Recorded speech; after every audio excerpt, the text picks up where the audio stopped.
apa? Ketauladanan. Dimulai dari siapa? Gubernurnya dulu efisien, belanja dinasnya dipotong 3/4-nya, anggaran bajunya hilang, anggaran.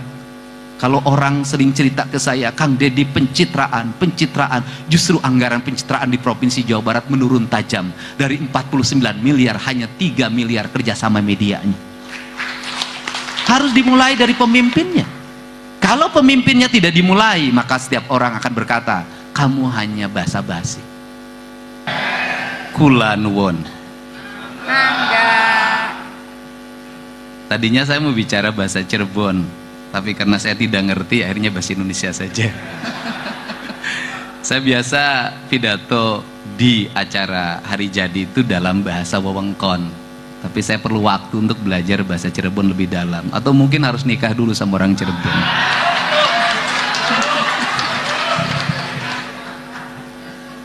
Pak Bupati beserta Pak Wakil Bupati yang saya hormati, yang tadi membaca naskah pidato dalam bahasa Cirebon Buhun, agak terbata-bata, saya lihat mungkin agak kesulitan juga, atau mungkin sebagian nggak ngerti juga isinya tuh. Para anggota DPRD juga saya lihat ada yang dari wewengkon Cirebon yang dipengaruhi oleh dialektika kebudayaan Jawa Ngapak, ada yang Cirebon dialektika Cirebon, ada yang Cirebon dialektika Sunda. Ada 3 kebudayaan yang ada di sini yang saya sangat memahaminya. Dan yang paling utama adalah seluruh dialektika ini adalah cermin bahwa Cirebon adalah kabupaten yang kaya akan hasanah kebudayaan. Saya tidak akan menyebut satu persatu yang hadir karena sudah disebut oleh Ibu Ketua DPRD tadi, dan sudah disebut oleh Pak Bupati. Nanti kalau saya sebut lagi jadi terlalu lama waktu untuk menyebut nama orang. Nanti yang tidak kesebut marah pulangnya. Akhirnya nanti ngebully saya di media sosial. Ini gara-gara Deddy Mulyadi nih.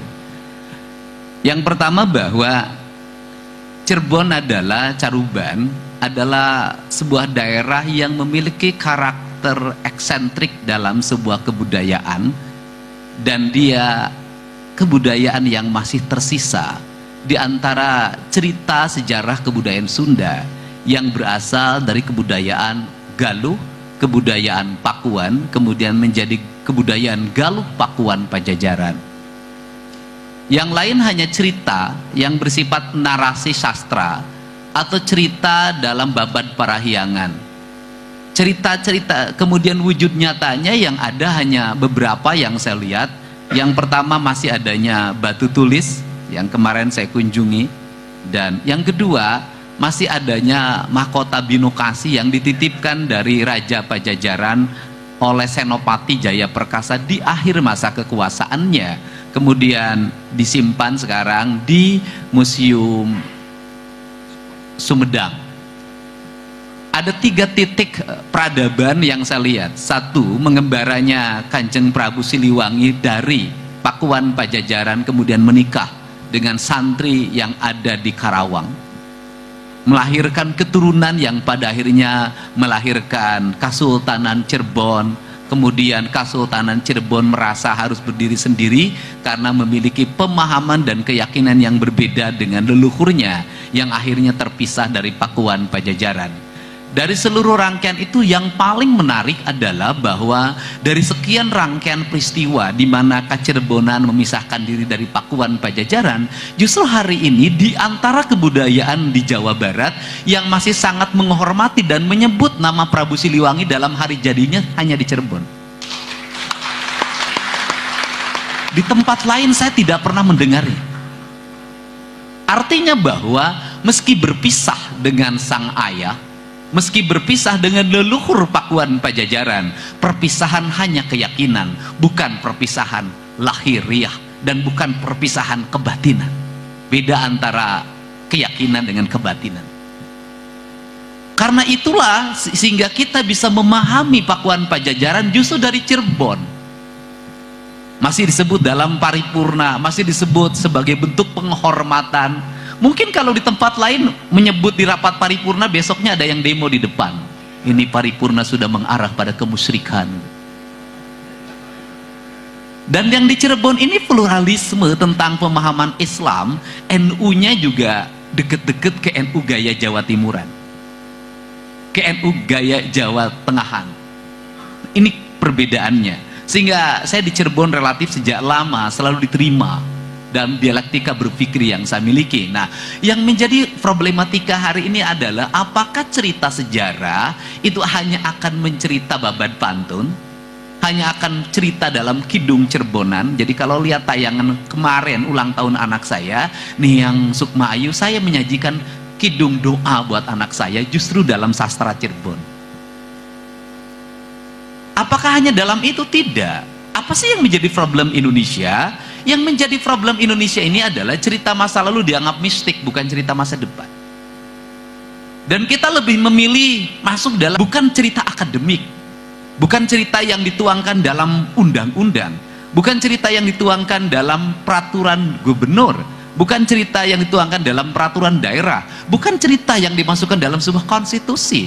Inggris membuat cerita narasi sejarah peradabannya dalam konstitusi, Australia dalam konstitusi, Amerika dalam konstitusi, Arab Saudi dalam konstitusi, semuanya dalam konstitusi. Sehingga peradaban modern yang mereka lalui, Arab tumbuh menjadi manusia modern kekinian hari ini, tapi mereka tidak lupa terhadap budaya Arabnya. Tiongkok hari ini masuk dalam percaturan dunia, dia tumbuhnya di negara yang kuat dan menuju arah adidaya dengan budaya Tiongkoknya, budaya Cinanya, budaya Konghucunya, tetapi dia masuk dalam narasi politik kapitalisme yang berbasis komunisme. Dia menjadi raksasa baru, dia raksasa dengan peradaban baru, dengan tatanan baru, tetapi dia tetap menampilkan tata nilai kebudayaan lamanya yang harus menghegemoni dunia. Orang Tiongkok keturunan yang ketujuh tetap di Indonesia, dia tetap merayakan Imlek. Tata ruang Cirebon secara paripurna. Tata ruang jangan hanya didasar ke pengetahuan yang bersifat kekinian, tapi tata ruang harus didasarkan pada historical ecological. Historical adalah tidak boleh tata ruang lepas dari sejarahnya. Situs-situs kebudayaan, situs-situs peninggalan masa lalu tetap harus dilindungi dengan aspek-aspek ekologikal. Artinya aspek ekologinya harus juga dilindungi. Tidak boleh ada perusakan di situ. Hutannya harus tetap terjaga, carubannya harus tetap terjaga, danau-danaunya harus tetap terjaga, sungai-sungainya harus tetap terjaga. Saya pelajari Vietnam mengalami kemajuan yang sangat luar biasa hari ini. Sungai-sungainya jernih, danau-danaunya bersih, masyarakatnya disiplin, pemerintahnya menggunakan tangan besi untuk mengatur rakyatnya. Tiongkok mengatur anak-anak muda yang pemabuk, mengatur anak-anak muda yang malas, mengatur anak-anak muda yang setiap hari marah pada orang tuanya menjadi benalu di keluarnya. Dikerahkan tentara untuk mengambil mereka dari rumahnya, dimasukin barak militer selama 6 bulan. Pulangnya mereka menjadi manusia yang tersadar dan kembali pada orang tuanya, kembali pada negara dan budaya Tiongkok. Teologikal ini akan saya terapkan di Jawa Barat. Tidak bisa dalam setiap tahun cerita kita hanya cerita geng motor. Tidak bisa dalam setiap tahun cerita kita hanya cerita tawuran. Tidak bisa setiap tahun cerita kita ada cerita orang yang mati karena oplosan. Ini harus segera dihentikan. Kenapa? Kita punya kebudayaan, kita punya nilai ajaran Islam sebagai nilai-nilai ritualitas, sebagai nilai-nilai substansial, nilai-nilai spiritualitas. Tetapi kenapa kita tidak bisa menyelesaikan hal-hal yang remeh-temeh dan kecil ini? Faktornya cuma satu, kita lebih senang membangun wacana dibanding bertindak nyata. Untuk itu kalau bersedia, pemerintah Kabupaten Cirebon bisa bekerja sama dengan jajaran TNI dan Polri. Pemerintah provinsi bersedia membangun mesnya. Orang tuanya diberikan kesadaran kalau anaknya nakal, maka dia telepon tentara, telepon polisi, diangkut, dimasukin mes, dilakukan pembinaan, diarahkan dalam waktu 6 bulan ke depan. Kalau masih parah setahun, untuk apa? Dikembalikan dia pada orang yang mencintai orang tuanya, orang yang mencintai lingkungannya, orang yang mencintai sesamanya, dan orang yang mencintai Tuhannya secara utuh. Kerangka inilah kenapa saya tidak mau orang Jawa Barat ke depan menjadi generasi ciu. Saya tidak mau orang Jawa Barat ke depan menjadi generasi geng motor. Saya tidak mau orang Jawa Barat menjadi monster di lingkungan rumahnya, menjadi monster di jalanannya. Pada akhirnya mereka mati muda. Ketika mati muda itulah Saya tidak mau orang-orang terdidik berasal di luar Jawa Barat kemudian mendominasi dan orang sini selamanya hanya menjadi kuli terhadap tuannya. Mindset pemimpin pertama. Yang kedua, tata ruangnya harus dikelola dengan baik. Cirebon memiliki desain arsitektur yang indah. Saya merumuskan desain arsitektur di Lemur Pakuan imajinatif. Saya ketika jadi Bupati Purwakarta membuat restrukturisasi desain arsitektur Tritangtu di Buana imajinatif. Saking inginnya ada peradaban. Kalau di sini tidak perlu imajinatif, ada historis. Yang harus dilakukan adalah modernisasi. Bagaimana? Kualitas bangunnya harus ditingkatkan. Kalau leluhur kita membangun Tajuk sampai hari ini masih berdiri dengan kokoh, kenapa kita bangun pagar mesti roboh? Karena itulah kita bersama-sama. Jadi kenapa Cirebon bisa menjadi kota utama, kabupaten utama yang menyerupai Jogja? Apa yang tidak ada di sini? Batik punya, makanan khas punya, dialektika kebudayaan punya, tradisinya kuat, berkeseniannya hebat, keratonnya masih ada walaupun ada di kota, tetapi ada hierarki kebudayaan. Tinggal di branding dengan baik, datangkan para konsultan, bila perlu gratis saya siapkan. Mari kita bersama menyongsong Cirebon sebagai kota pelabuhan, kota kebudayaan, kota makanan, kota pertanian, kota nelayan, kota yang segala peradaban ada. Ini adalah kota tua yang luar biasa. Kontemplasi kebudayaan yang dilakukan secara serempak. Jadikanlah momentum hari jadi adalah momentum rakyat, di mana rakyat berekspresi dalam kebudayaan Kacirebonan, maka akan menjadi momentum pariwisata. Tata kebersihannya, tidak boleh ada sampah yang berantakan, tata jaringan air bersihnya, tata lingkungannya, bangun peradaban masyarakatnya. Maka saya katakan ini akan menjadi kabupaten kebudayaan yang terbesar di Jawa Barat dan di Indonesia. Kerangka ini harus dibangun, cara berpikir mindsetnya terbuka, arahnya ke depan. Hanya dengan ini negara bisa tumbuh. Untuk itu segera, kalau belum ada perdanya, bentuk perda tentang arsitektur Cirebon. Tetapkan pagarnya kembali pada pagar Rama seperti ini, baik di kota maupun di desa. Tetapkan gedung-gedung kantornya seperti ini, tetapkan sekolah-sekolahnya seperti ini. Bahkan kalau sekarang ini Pemda Provinsi Jawa Barat akan membangun SMA di Cirebon, saya minta Kepala Dinas Pendidikan untuk arsitekturnya disesuaikan dengan arsitektur Kacirebonan. Untuk apa? Tidak ada sebuah peradaban, tidak ada industri pariwisata tanpa kebudayaan. Bali bisa kokoh, alamnya indah, arsitekturnya tertata, bahasa rakyatnya terjaga, seninya senantiasa terpelihara, ruh berkebudayaan menjadi satu kesatuan, kokoh. Jogja seperti itu. Kenapa daerah lain sulit mempertahankan itu? Hanya menjual alam saja tidak cukup, harus ada dialektika kebudayaan. Jangan dipikir beca-beca yang ada di Cirebon tidak akan menjadi dialektika kebudayaan. Ini adalah beca-beca tua. Rumusannya cuma satu, bentuk kembali beca-becanya, kembalikan beca itu pada arsitektur lama, latih para tukang becanya, bila perlu ada subsidi dari pemerintah. Untuk apa? Kalau naik beca di Cirebon, ketika ditanya berapa ongkosnya, dia jawab terserah.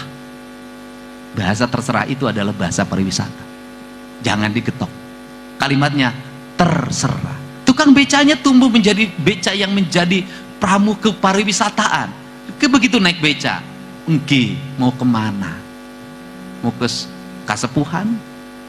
Mau ke Kanoman? Mau ke masjid? Mau ke pasar? Mau lihat situs-situs kebudayaan? Mau mana? Cirebon Serbada. Makannya mau apa? Mau makan yang berbungkuskan daun jati? Disebutnya nasi jambal? Atau makan apa saja? Dan ingat, ketika bicara daun jati, bagaimana Sunan Gunung Jati meletakkan kerangka kebudayaan secara kuat? Bagaimana dia meletakkan spiritualitas makanan dibungkus dengan daun jati? Karena tradisi di Sunda bukan dengan daun jati, daun pisang. Sunda, Pakuan. Sunda sini daun jati, kenapa? Karena di sini kayu yang terbaik adalah kayu jati. Maka dari kayu jati itu harus multidimensi dan multifungsi agar masyarakat tidak tercerabut dari akar kebudayaannya, agar masyarakat memanfaatkan daun jati, bukan hanya ditunggu kayunya, daunnya pun memiliki manfaat. Tradisi ini saya bangun dalam setiap tahun, setiap saya membagikan daging untuk kepentingan rakyat ketika sebelum hari raya kurban dan setelah hari raya kurban. Sejak zaman Bupati Purwakarta, saya selalu membungkusnya dengan daun jati.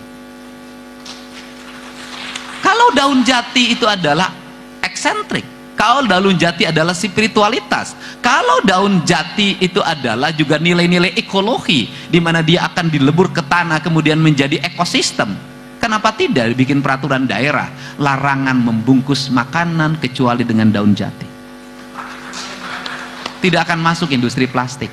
Kalau tidak masuk industri plastik, maka tukang-tukang daun jati akan laku di mana-mana. Maka anak-anak ke sekolah, bisa sebelum sekolah menjual daun jati. Maka pohon jati akan dipertahankan, tidak akan dicuri dalam setiap waktu. Inilah perspektif. Karena ini perspektif, maka tradisionalisme itu adalah nilai ekonomi. Tetapi diniatkannya bukan untuk cari duit. Niatkanlah bahwa ini bagian dari menghormati leluhur. Kalau niatnya cari duit, nanti kata orang Sunda, cul dog tinggal eagle. Nah kalau kata bahasa Cirebonnya, kalau diniatkan menarik duit, nanti jangan-jangan kita lupa pada leluhurnya. Dalam otak kita duit saja dalam setiap waktu. Inilah perspektif yang harus dibangun. Maka yang terakhir, apa yang mesti dikembangkan di Cirebon?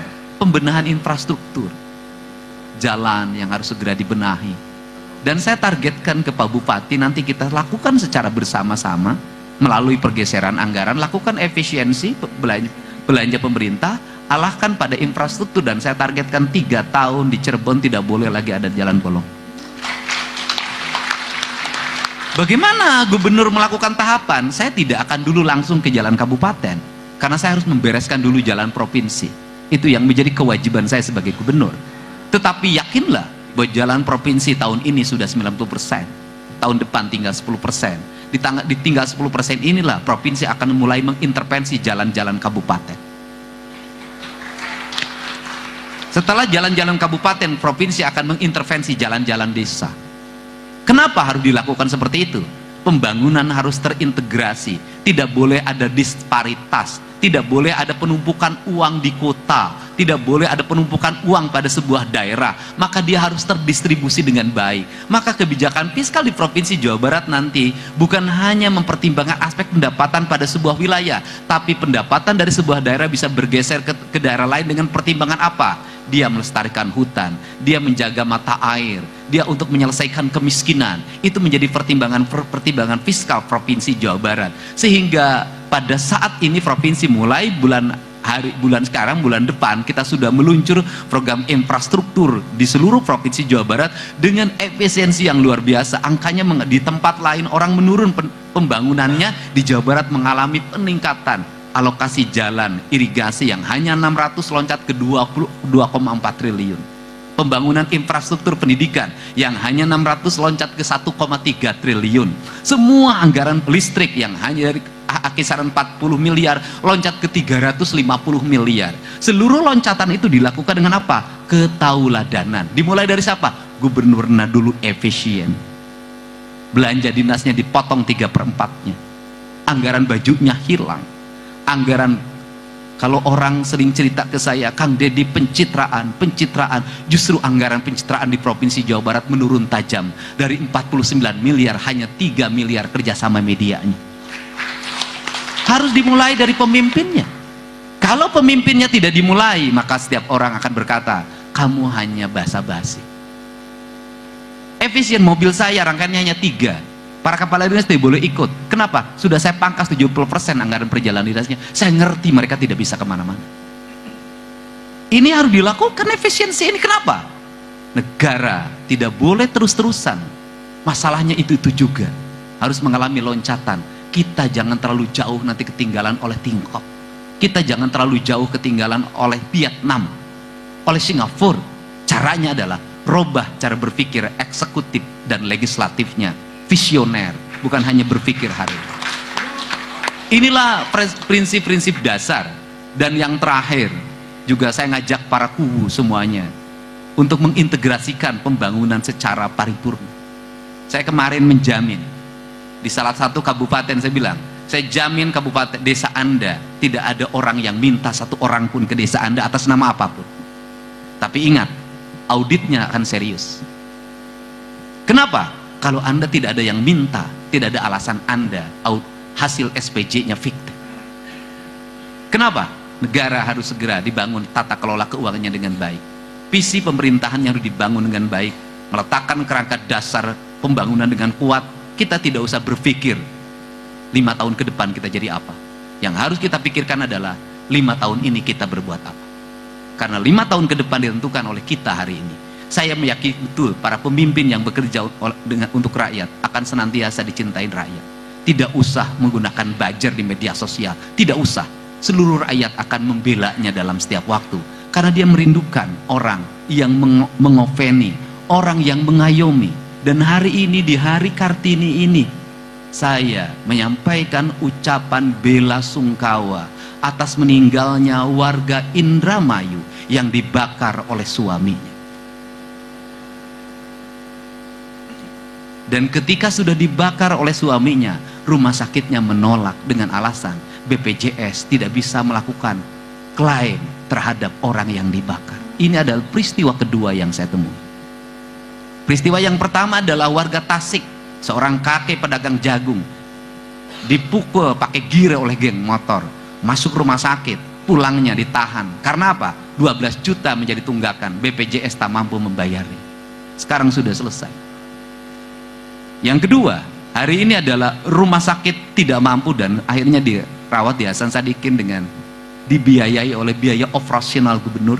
Gubernur punya biaya operasional yang cukup besar, tapi 1 rupiah pun saya tidak mengambil dari biaya operasional itu.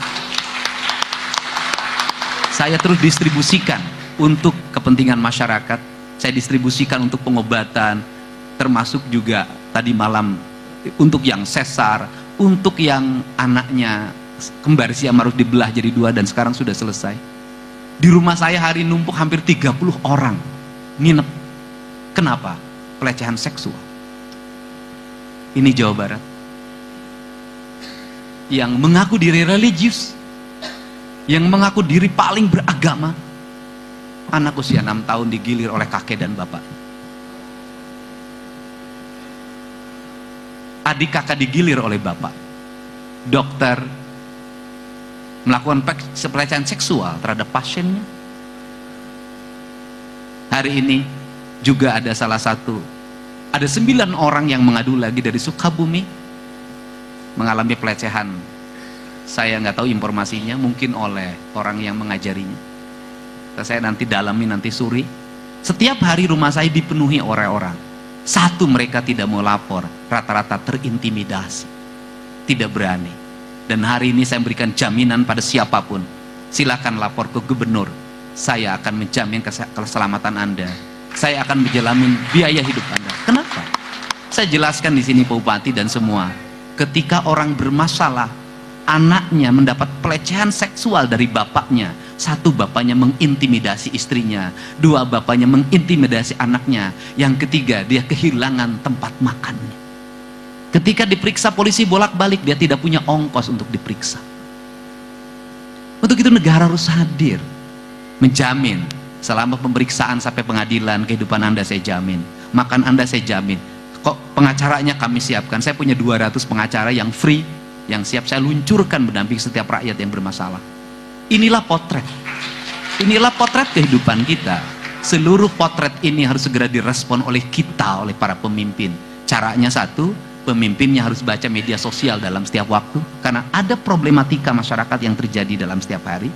Pemimpinnya harus respect terhadap apa yang terjadi pada lingkungan masyarakat. Sudah tidak musim lagi kita menjadi pangleh praja, kita harus menjadi pamong praja. Karena pamong, kita menjadi pamong, orang yang berdiri paling depan. Sehingga saya mengucapkan terima kasih, hari ini tepat waktu. Dan ini spesial bagi saya meninggalkan 3 acara strategik.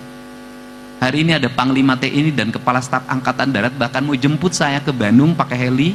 Saya katakan, saya mau ke Cirebon. Kenapa? Ini adalah momentum gubernur bicara tentang kebudayaan pada rakyat Cirebon. Hari ini ada hari jadi Kabupaten Bandung. Saya minta nanti malam saja pas wayangan saya datang. Hari ini ada Menko Infrastruktur membahas Kertajati di Kertajati. Saya mewakilkan. Semuanya demi Kabupaten Cirebon agar semuanya. Untuk itu, dan setelah ini saya harus cepat, karena hari ini saya membongkar 150 rumah yang ada di pinggir jalan. Saya harus mengembalikan jalan raya itu bersih dari bangunan yang kumuh, bersih dari tempat prostitusi. Tetapi apakah saya membenci orang yang saya dapatkan menjadi PSK? Saya tidak. Saya nyiapin uang untuk segera kamu pulang ke rumah.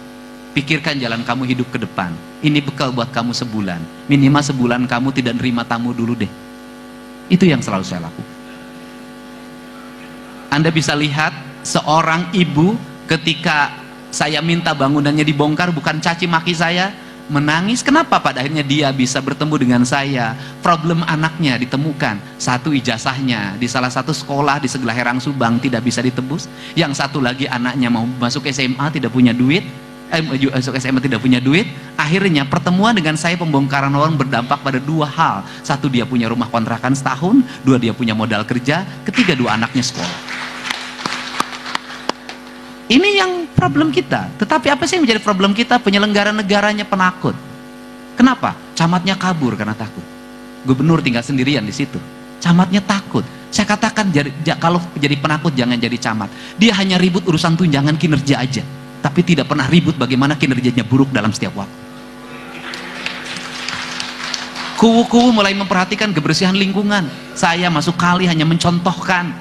Kalau gubernur saja masuk kali berani masuk ke kali kotor, apalagi kuwu, apalagi RT. Saya kemarin marah pada seorang RT. Kenapa? Karena pohon di pinggir sungai ditebang untuk uang 300.000. Kenapa?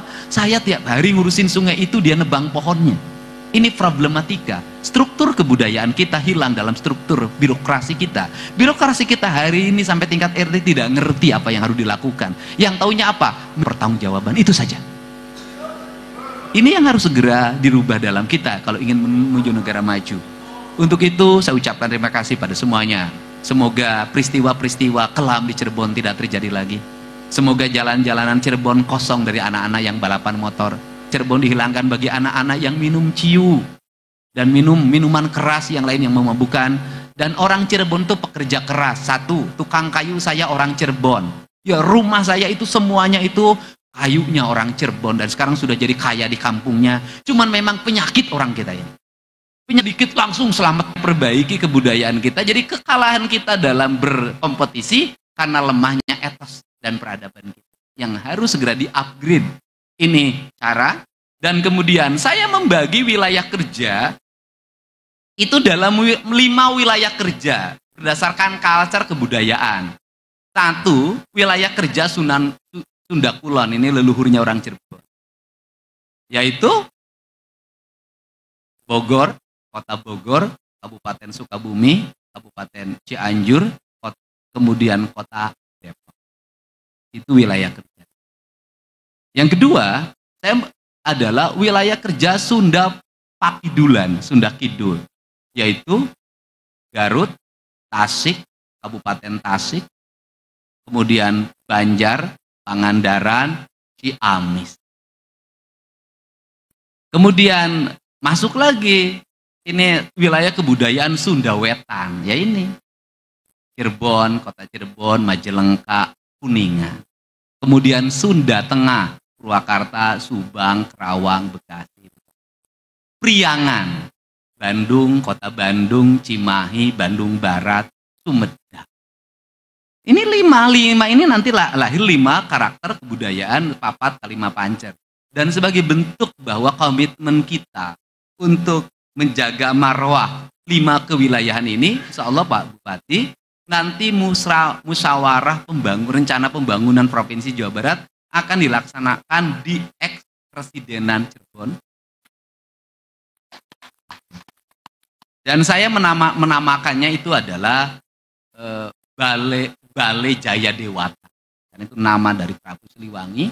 Dan saya akan segera membangun wilayah itu, membangun arsitekturnya dan sejenisnya berdasarkan karakter kebudayaan Kacirebonan. Dan akhirnya nanti gubernur hadir dalam setiap wilayah. Saya bukan gubernur eksklusif pada sebuah kota, saya adalah gubernur seluruh rakyat Jawa Barat. Dan saya akan hadir dalam setiap momentum strategik, termasuk peringatan Hari Jadi ini. Saya berkomitmen hadir di seluruh wilayah dan membangun bersama-sama. Dan distribusi keuangan provinsi hari ini adalah akan terdistribusi semuanya ke seluruh daerah, tidak ditumpukan di satu kota atau di satu kabupaten. Ini cara dan komitmen saya. Untuk itu saya ucapkan terima kasih. Selamat Hari Jadi Kabupaten Cirebon. Semoga apanjang apunjung. Apanjang apunjung dan masyarakatnya gemah ripa, repeh, rapi. Gedong dhuwur kali sambung, pagulingan sepiting trim, pepetetan samia murad, balingbing lan jeruk manis. Wallahu muwaffiq ila aqwamit thoriq. Assalamualaikum warahmatullahi wabarakatuh. Sampurasun, rahayu, rahayu, rahayu.